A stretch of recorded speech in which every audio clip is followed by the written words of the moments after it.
Welcome back સમાચારો સાથે આગળ વધીએ। ગુજરાત યુનિવર્સિટીમાં વધુ એક વિવાદ સામે આવ્યો છે। યુનિવર્સિટીમાં વગર ટેન્ડરે જમીન આપ્યાનો આક્ષેપ લાગ્યો।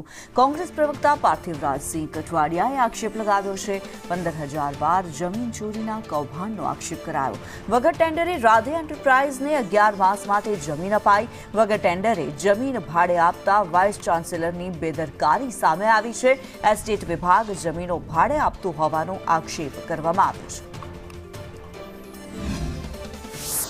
ગુજરાત યુનિવર્સિટીની જમીન બારોબાર માત્ર એક લેટરના આધારે કોઈપણ ટેન્ડર વગર 250 કરોડથી વધારે કિંમતની જમીન કોઈના ભાડા પટ્ટે 11 મહિને આપી દેવામાં આવે એ સમજાતું નથી।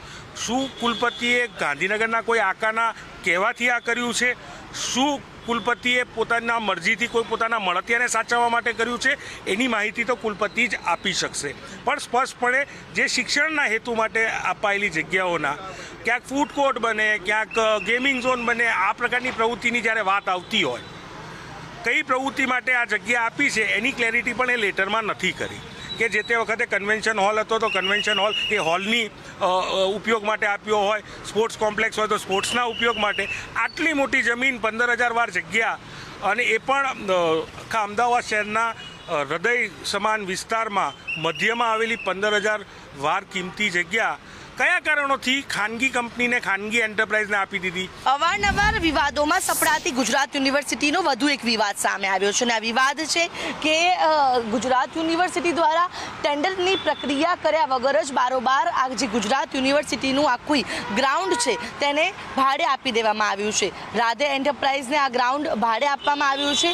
કોંગ્રેસના પ્રવક્તા છે પાર્થિવરાજસિંહ, તેમના દ્વારા આ આક્ષેપો કરવામાં આવ્યા છે કે 11 મહિનાના કોન્ટ્રાક્ટ પર આખી જમીન છે તે આપી દેવામાં આવી છે। અંદાજિત 15,000 વાર જેટલી આ જગ્યા છે જેની કિંમત 250 કરોડ રૂપિયા જેટલી થાય છે। શેડ બનાવવાની કામગીરી પણ તેના દ્વારા શરૂ કરી દેવામાં આવી છે। ત્યારે હાલ તો જે વિવાદ સામે આવતાની સાથે જ કુલપતિની કામગીરી અને સાથે જ એસ્ટેટ વિભાગની કામગીરી ઉપર અનેક સવાલો ઉઠી રહ્યા છે, કારણ કે કોઈ પણ જે પ્રિમાઇસીસ યુનિવર્સિટીની ભાડે આપતા પહેલા તેની ટેન્ડર પ્રક્રિયા હોય છે, ત્યારે વગર ટેન્ડરે બારોબાર જમીન આપી દેવાથી અનેક સવાલો ઉઠી રહ્યા છે। ત્યારે કોના ઇશારે આ જમીન જે તે કંપનીને ભાડે આપવામાં આવી છે તેને લઈને પણ અનેક સવાલો ઉઠી રહ્યા છે। ત્યારે આ જે ઘટનાને લઈને કુલપતિ અને એસ્ટેટ વિભાગ પર યુનિવર્સિટીના અનેક સવાલો ઉઠી રહ્યા છે।